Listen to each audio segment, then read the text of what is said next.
हमारे सभी दोस्तों के मन में सवाल आते होंगे कि क्या अंतरिक्ष में कोई गर्भवती लेडी अपने बच्चे को जन्म दे पाएगी, और दे पाएगी तो कब तक और कैसे।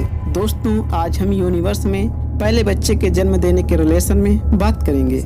नमस्कार दोस्तों, मैं हूं आपका वननेस। स्वागत है आपका वननेस चैनल में। तो चलिए दोस्तों, अनहत्तूरी करते हैं। यूनिवर्स की दुनिया को लेकर हमारे दिमाग में कई सारे अनसुलझे सवाल आते हैं जो अक्सर हमें हैरानगी में डाल देते हैं। इसलिए सरकार ने 50 साल सैटेलाइट लॉन्च और लोगों को पृथ्वी कक्षा में भेजने के लिए फोकस किया। मगर समय बदल रहा है। सैकड़ों निजी अंतरिक्ष कंपनियां एक नई इंडस्ट्री के रूप में आ चुकी हैं। इन कंपनियों को राजस्व अरबों डॉलरों में आ रहा है। एरिजोना यूनिवर्सिटी के प्रोफेसर क्रिस इम्फे के मुताबिक अगले 30 साल में लोग अंतरिक्ष में रहना शुरू कर देंगे, तभी जाके वहाँ पहला बच्चा पैदा हो पाएगा। कुछ समय पहले जब अंतरिक्ष खंगालने की शुरुआत हुई थी तो उस समय अमेरिका और रूस के बीच होड़ मची रहती थी कि कौन सबसे पहले अंतरिक्ष या चांद में जाएगा। इसी होड़ में नासा ने 1969 में अपोलो 11 की मदद से इंसानों ने पहली बार पहले कदमों को नील आर्मस्ट्रांग ने चांद की जमीन पर रखे थे। इसी बीच रूस का बजट बहुत कम हो गया और रूस अंतरिक्ष की उच्चता की होड़ से बाहर हो गया। और हाँ, यह वही रूस है जिसने पृथ्वी कक्षा में पहला इंसान भेजा है। इसके बावजूद रूस पीछे होता चला गया। अब यह दौड़ चीन और अमेरिका के बीच है और इस दौड़ में टेस्ला के मालिक एलन मस्क की सबसे बड़ी कंपनी स्पेसएक्स और निजी कंपनियां भी इस रेस में शामिल हो गई हैं। कई देश मंगल तक पहुंच चुके हैं। मंगल की दूरी चांद से 1000 गुना ज्यादा है। तो ऐसी स्थिति में इंसान धरती के पास ही अपना ग्रह बसाना चाहेगा। ऐसी स्थिति में चांद ही पहली पसंद होगी।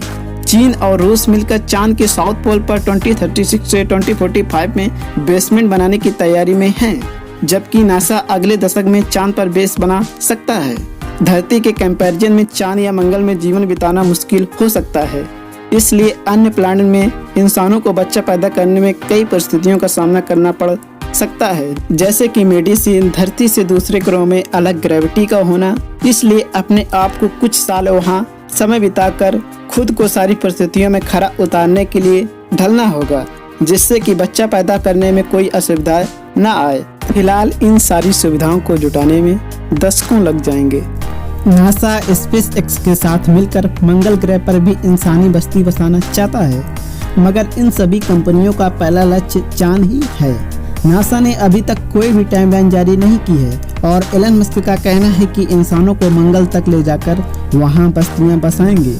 गर्भवती महिला को अंतरिक्ष में भेजने की तैयारी में Dutch startup company space life origin, जिसे अमेजन के सीईओ जेफ बेजोस ऑन करते हैं। इस कंपनी के मुताबिक गर्भवती महिला को अंतरिक्ष में 250 मील तक भेजना चाहता है ताकि वहाँ स्पेस में बच्चे को जन्म दे सके, मगर इसके लिए कानून और मेडिकल जैसी अन्य नैतिक बाधाएं हैं। एक और कंपनी है जिसे हम भूल रहे हैं, जिसका नाम ऑर्बिटल असेंबली कॉर्पोरेशन है, जो पृथ्वी की कक्षा में 2027 तक एक लग्जरी होटल खोलने की तैयारी में है।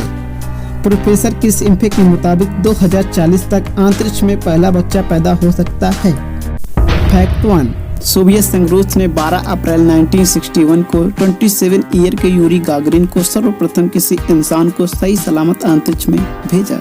बट इससे पहले एक जानवर को अंतरिक्ष में भेजा गया जिसका नाम लाइका डॉगी था। 3 नवंबर 1957 को रूस ने स्पुतनिक 2 नाम के अंतरिक्ष यान में भेजा गया था। स्पुतनिक 2 5 महीनों तक अंतरिक्ष में रहा और धरती में लौटते समय विस्फोट के दौरान लाइका के अवशेष टुकड़ों में बट गए, जिससे कि लाइका की डेथ हो गई। लाइका का मानवता के लिए सबसे बड़ा बलिदान था। दोस्तों, वीडियो को लाइक करके, चैनल को सब्सक्राइब करके, शेयर करके बेल आइकन जरूर दबा लेना।